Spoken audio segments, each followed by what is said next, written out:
So guys, क्या हमें Seth Rollins की फैक्शन में बहुत जल्द एक नया लीडर देखने को मिल सकता है? क्या सेथ रॉलिंस की फैक्शन में बहुत जल्द पॉल हेमन एक नए लीडर को लाने वाले हैं? क्योंकि अब तक जो सेथ रॉलिंस की फैक्शन में लीडर थे वो खुद सेथ रॉलिंस ही थे, लेकिन अब सेथ रॉलिंस इंजरी की वजह से बहुत लंबे टाइम तक बाहर रहने वाले हैं। तो क्या सेथ रॉलिंस की रिप्लेसमेंट में क्या पॉल हेमन एक नए सुपरस्टार को अब उनकी फैक्शन में जोड़ेंगे?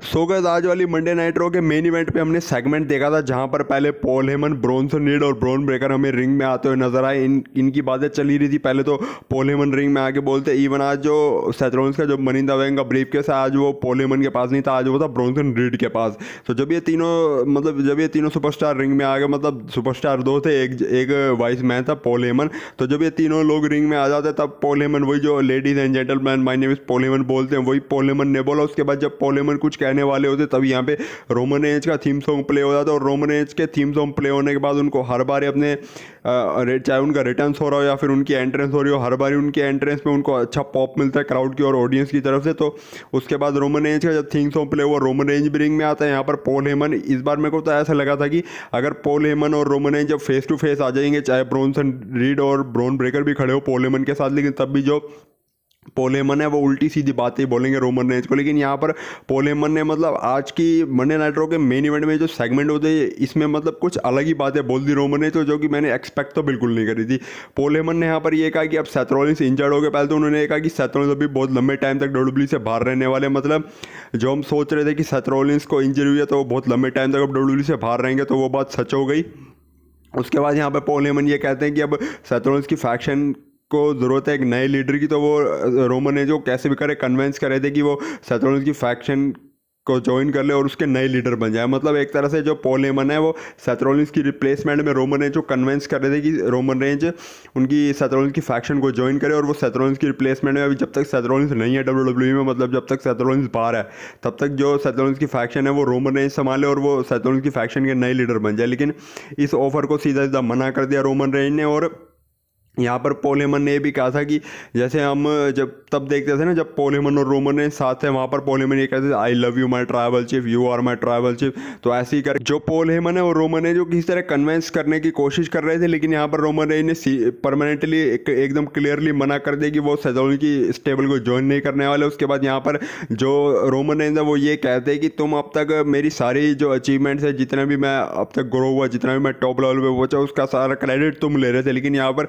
रोमन रेंज ने अब क्राउड से ज़्यादा कह दिया कि इस बंदे को क्रेडिट मत दो, क्रेडिट मुझे दो, क्योंकि सारी मेहनत मैंने करी थी। जब मैं अपना टाइटल हारा था तब मैं ब्लड लाइन के फ्यूचर के लिए डब्ल्यूडब्ल्यूई में वापस आया था, लेकिन तुमने यहाँ पर सब तहस नहस कर दिया। मतलब जो अब तक पॉल हेमन अपनी हील टैक्टिक्स यूज़ करके क्राउड से क्रेडिट लेते आ रहे थे ना कि मैंने रोमन रेंज को बिग डॉग से हटा के ट्राइबल चीफ बनाया। बिग डॉग जब रोमन रेंज का करेक्टर था, आपको पता है कि फैंस उसको हेट करते थे क्योंकि क्राउड को उस टाइम वो वाला करेक्टर बिल्कुल पसंद नहीं था। तो ऐसे में यहाँ पर उन सारी चीज़ों का जो सारा क्रेडिट था वो अब तक पॉल हेमन लेते हुए आए थे। लेकिन यहाँ पर रोमन रेंज ने सीधा क्राउड से मना कर दिया कि इस बंदे को क्रेडिट मत दो, क्रेडिट मुझे दो, क्योंकि सारी मेहनत मेरी थी। लेकिन ये वाला सेगमेंट तो चल रहा था, ये वाला सेगमेंट तो अब ऐसे ही चल रहा था और काफ़ी अच्छा भी था। मतलब रॉ के मेन इवेंट में ये वाला सेगमेंट डब्ल्यूडब्ल्यूई ने डाल के बहुत अच्छा करा, क्योंकि इस वाले सेगमेंट को मैंने काफ़ी ज़्यादा इंजॉय करा जब मैं मंडे नाइट रॉ देख रहा था।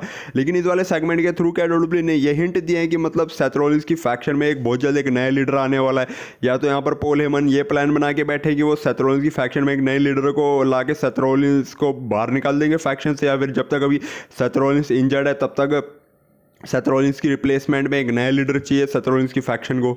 मतलब पॉल हेमन की ऐसी बातें कहने के बाद अब बहुत सारी पॉसिबिलिटीज़ ओपन हो गई हैं। मतलब सेथ रॉलिंस जब से इंजर्ड होते सैटरडे नाइट मेन इवेंट में, उसके बाद से मतलब सेथ रॉलिंस की फैक्शन में सारी चीज़ें बदल गई हैं। मतलब ऐसे कुछ डिफरेंट लग रही है अब सेथ रॉलिंस की फैक्शन जब से सेथ रॉलिंस अभी ब्रेक पर हैं।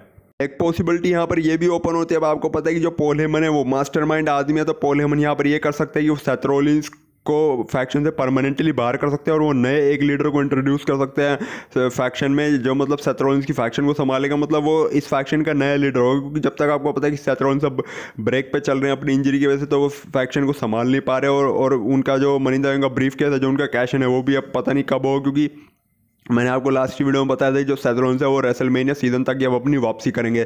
तो ऐसे में एक पॉसिबिलिटी यहाँ पर ये भी ओपन होती है, क्या पता कि पॉल हेमन सेथ रॉलिंस की फैक्शन में एक नए लीडर को ले और वो सेथ रॉलिंस को परमानेंटली फैक्शन से बाहर कर दे, जिसके बाद हमें सेथ रॉलिंस और शायद उनकी फैक्शन का आगे चल के कोई प्रोग्राम देखने को मिल सकता है। ये बिल्कुल जजमेंट डे वाला सीन हो जाएगा, जब हमने देखा था कि जजमेंट डे ने मिलकर एज को ही बाहर कर दिया था और फिन बैलर बने थे जजमेंट डे के नए लीडर। तो ऐसे में अगर यहाँ पर भी ऐसा कुछ हमें देखने को मिलता है तो वो काफ़ी ज़्यादा इंटरेस्टिंग होगा देखना।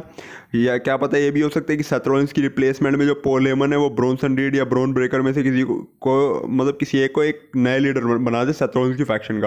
अगर यहाँ पर पॉल हेमन सेथ रॉलिंस की रिप्लेसमेंट में ब्रॉन ब्रेकर को सेथ रॉलिंस की फैक्शन का नया लीडर बनाते हैं तो ऐसे में फिर यहाँ से शुरुआत हो सकती है ब्रॉन ब्रेकर के टॉप लेवल पुश की, क्योंकि जैसे कि मैंने आपको कल वाली वीडियो में भी बताया था कि अगर सेथ रॉलिंस अपने मनी इन द बैंक को कैश इन नहीं कर पाते अपनी इंजरी की वजह से, तो क्या वो अपना money in the bank Bron Breakker को भी हैंड ओवर करते हैं। अगर वैसा भी एंगल हमें आगे चल के देखने को मिलने वाला है, मतलब वैसा एंगल डब्ल्यूडब्ल्यूई आगे रो के किसी एपिसोड में प्लान कर रही है, तो अगर जो वो ब्रॉन ब्रेकर है वो सेथ रॉलिंस की इंजरी के बाद सेथ रॉलिंस की फैक्शन के नए लीडर भी बन जाते तो फिर उनको मतलब वहाँ पे फिर सेंस बनेगी कि क्यों सेथ रॉलिंस फिर उनको ये ब्रीफ केस हैंड ओवर कर रहे हैं। अगर उसके बाद जो ब्रॉन ब्रेकर है वो SummerSlam में वर्ल्ड हैवीवेट चैंपियन भी बन जाए तो इससे फिर वो टॉप लेवल के गाय बन जाएंगे। मतलब ये कहना गलत नहीं होगा, जो ब्रॉन ब्रेकर है वो इजीली WWE के मेन इवेंट लेवल के मतलब मेन इवेंट सीन में आ जाएंगे, मेन इवेंट लेवल के सीन में आ जाएंगे और आगे चल के फिर ये मतलब चीज़ ब्रॉन ब्रेकर को और हेल्प करेगी WWE में और ज़्यादा बड़ा सुपरस्टार बनने में, क्योंकि ये कहना गलत नहीं होगा जो ब्रॉन ब्रेकर है वो अभी इस वक्त WWE के फ्यूचर हैं। सो गाइस आज की वीडियो यहीं तक थी। आई होप आपको वीडियो जरूर अच्छी लगी हो तो लाइक के बिना तो कहीं मत जाने। इसके अलावा कमेंट पे आप लोग मुझे बताने कि आप क्या थॉट्स है इस बारे में। बाकी अगर आप लोग चैनल बने हो चैनल को सब्सक्राइब करके बेल आइकन कॉल पे प्रेस कर लो, क्योंकि इस चैनल पर रेसलिंग कंटेंट आता रहता है। तो अगर आप लोग रेसलिंग के बड़े वाले फ़ैन हो तो चैनल को सब्सक्राइब करके बेल आइकन को ज़रूर से ऑल पे प्रेस कर लेना। बाकी मैं मिलता हूँ आपसे अपनी नेक्स्ट वीडियो में, तब तक के लिए bye bye and take care.